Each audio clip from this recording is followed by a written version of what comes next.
নমো বুদ্ধায়। মানুষের মধ্যে চেষ্টার যদি শক্তি থাকে এবং সে এই বিশ্বাসের কাছ থেকে তার নিজের যে কর্ম এবং উন্নতি সাধন করার যে একটা বিশ্বাস, সেই বিশ্বাসকে মনের মধ্যে রেখে এবং মনের যে একটা শক্তি, সেই শক্তিকে যদি কাজে লাগায় তাহলে সে সফল হতে পারে। চলুন একটা সফলতার গল্প বলি। এক সময় এক রাজ্যের মধ্যে লবণ ব্যবসায়ী ছিলেন। তো তার একজন বড় সন্তান ছিল। তো সেই ব্যবসায়ী তার ভালো মতো ব্যবসা কার্য সম্পাদন করে যেতেন। তো যেতে যেতে একদিন তিনি চিন্তা করলেন, আমার ব্যবসা তো আমি একাই চালাই, আমার বাড়িতে একজন সন্তানও আছে, সুতরাং আমার সন্তানকেও এই ব্যবসা কাজে যোগদান করাবো এবং সেখানে নিয়ে যাব, নিয়ে গিয়ে তাকেও সেই কাজে নিয়োজিত করব, সে শিখবে এবং ধীরে ধীরে আমি যদি আমার বয়স্ক হয়ে যাই বা আমার বয়স হয়ে যায়, তখন আমি আমার সন্তানকে যে শিখানো কার্যক্রম কর্ম সেগুলো সে ধীরে ধীরে উন্নতি সাধন করবে।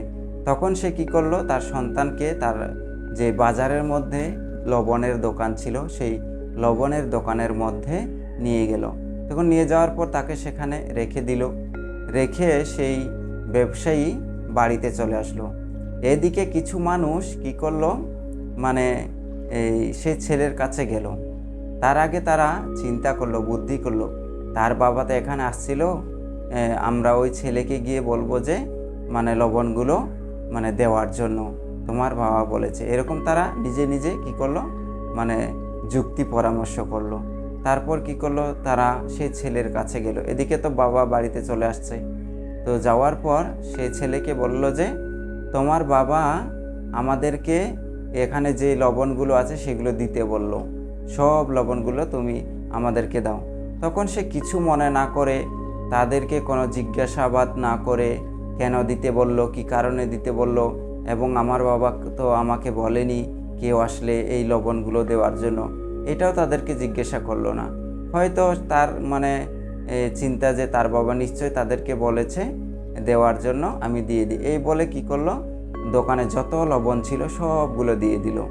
এদিকে কি করলো, পরবর্তী সময়ে তার বাবা দোকানে আসলো, এসে দেখতেছে লবণ একটাও নেই দোকানে। তখন তাকে জিজ্ঞাসা করলো, কিরে, এখানে তো অনেক লবণ ছিল, লবণগুলো কোথায় গেল, কাকে দিলে? তখন সেই ছেলে বলতেছে যে আপনি চলে যাওয়ার পর কিছু মানুষ আসছিল, এসে আমাকে বলল যে তোমার বাবা এই লবণগুলো দিতে বলল, এই জন্য আমি তাদেরকে দিয়ে দিয়েছি, এখন আমি চিন্তা করিনি। তখন তার বাবা তাকে অনেক বকাঝকা করলো, নিজের মধ্যে যে জ্ঞান বুদ্ধি বিবেক এগুলো নেই, এখন এতগুলো লবণ কেনই বা দিতে বলবো বা কেনই বা দিতে হবে, তুমি একটাবারও জিজ্ঞাসা করো নাই আমি বলছি কি না, বা এটা আমি বলতে পারি, এরকম তার ছেলেকে বলল।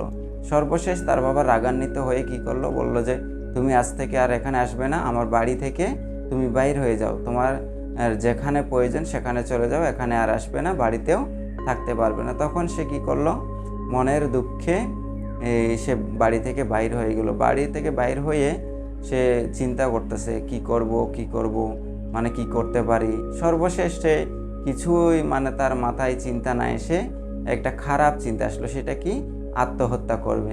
সে আত্মহত্যা করার জন্য তিনি কি করলেন, সে ছেলে নদীর কিনারায় গেলেন, নদীর পাড়ে গেলেন, গিয়ে সেখানে বসলেন। বসে নিজে নিজে চিন্তা করতেছেন আমি আজকে এখানে আত্মহত্যা করব। তখন সেখানে হঠাৎ করে একজন বৌদ্ধ ভিক্ষুর দেখা পেল। তখন সেই বৌদ্ধ ভিক্ষুটা বলল, কিরে উপাসক, তুমি এখানে বসে কি করতেছো? তখন তাকে তার পুরো ঘটনা খুলে বলল। তো খুলে বলার পর তখন সেই ভিক্ষু বললে, আচ্ছা ঠিক আছে, তোমাকে আমি একটা বুদ্ধি দিচ্ছি, তুমি সেই কাজটি করবে? বলতেছে যে ছেলেটা, কি প্রভু আমাকে বলেন। তখন বললেন যে আমাদের আশ্রমে একজন আমার গুরু আছে, তুমি সেখানে চলো, সেখানে গিয়ে আমার গুরুর কাছ থেকে তুমি কি করবে, পরামর্শ নিবে। তখন সে কি করলো, আচ্ছা ঠিক আছে, সেখানে গেল, গিয়ে সেই পুরনো ঘটনাগুলো সবগুলো সেই গুরু ভান্তেকে বলল। তখন বলার পর তো এখন এই বৌদ্ধ ভিক্ষু, যে বৌদ্ধ ভিক্ষুর গুরু, তিনি বললেন আমি যা বলবো তুমি তাই কি শুনবে? তখন ছেলেটা বলল, আচ্ছা ঠিক আছে, আমি শুনবো।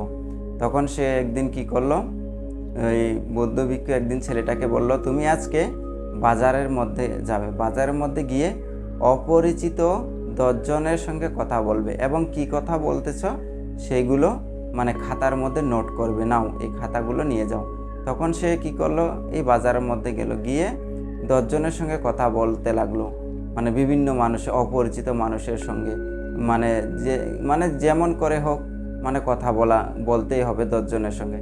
তো কেউ তার সঙ্গে কথা বলে, আবার কেউ তার সঙ্গে কথা বলে না, এরকম করতে করে প্রায় 10 জনের সঙ্গে কথা বললো। কথা বলার পর সে আসলো, আসার পর মানে ভান থেকে দেখালো, বললো যে আমি এই 10 জনের সঙ্গে কথা বলছি। আচ্ছা ঠিক আছে। তার পরের দিন বলল, আজকে তোমাকে আমি কিছু কাজ দিব, সেই কাজটা তোমাকে করতে হবে। বলছে আচ্ছা ঠিক আছে, বলেন। আমাদের এখানে ভান্তেরা আছে, অনেক ভান্তেরা আছে, তুমি সেখানে গিয়ে জল সম্পর্কে তাদেরকে 10 মিনিট মানে তাদের আলোচনা করবে, লেকচার দিবে বা তাদেরকে দেশনা করবে। তখন ও বলতেছে, আমি তো এই সম্পর্কে তেমন অভিজ্ঞ নই, আমার তো ভয় হয়, মানে কীভাবে বলবো। তবু এই ভান্তে বলল, তুমি গিয়ে তাদেরকে এই 10 মিনিট জল সম্পর্কে দেশনা করবে বা লেকচার দিবে, আলোচনা করবে। তখন সে বলল, আচ্ছা ঠিক আছে। মানে ভান্তের কথা, গুরুর কথা ফেলাতে পারলো না। তখন সে গেল, গিয়ে 5 মিনিট কথা বলতে বলতে তার মানে মনের মধ্যে ভয় উঠলো। সে কি করলো, 5 মিনিট পর সেখান থেকে মানে চলে আসলো। আসার পর গুরু ভান্তে বলতেছে, কিরে তুমি চলে আসছো কেন?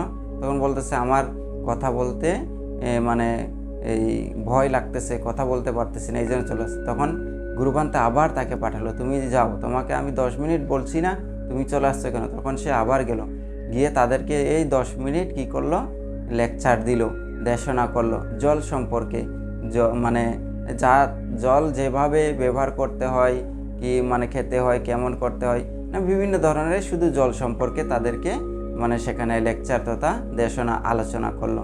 করার পর তার মধ্যে একটা সাহস উৎপন্ন হলো, তার মধ্যে একটা মানে জ্ঞান শক্তি উৎপন্ন হলো।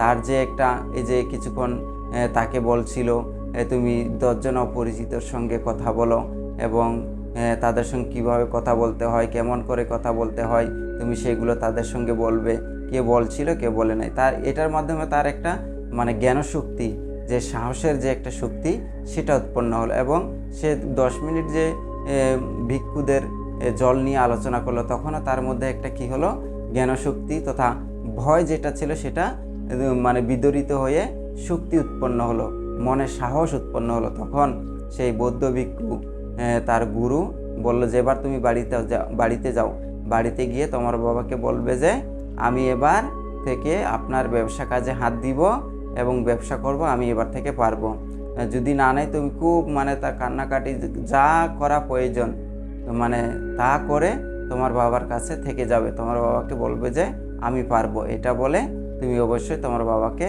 বলবে। তখন সে বাড়িতে ফিরে গেল, ফিরে গিয়ে গুরু যেভাবে বলেছিল সেভাবে বলল, বাবা আমি এখন থেকে আপনার ব্যবসা কাজে আমি হাত দিব এবং সেখানে আমি সফল হব, আমি কাজ করতে পারবো বা আমার কোনো সমস্যা হবে না।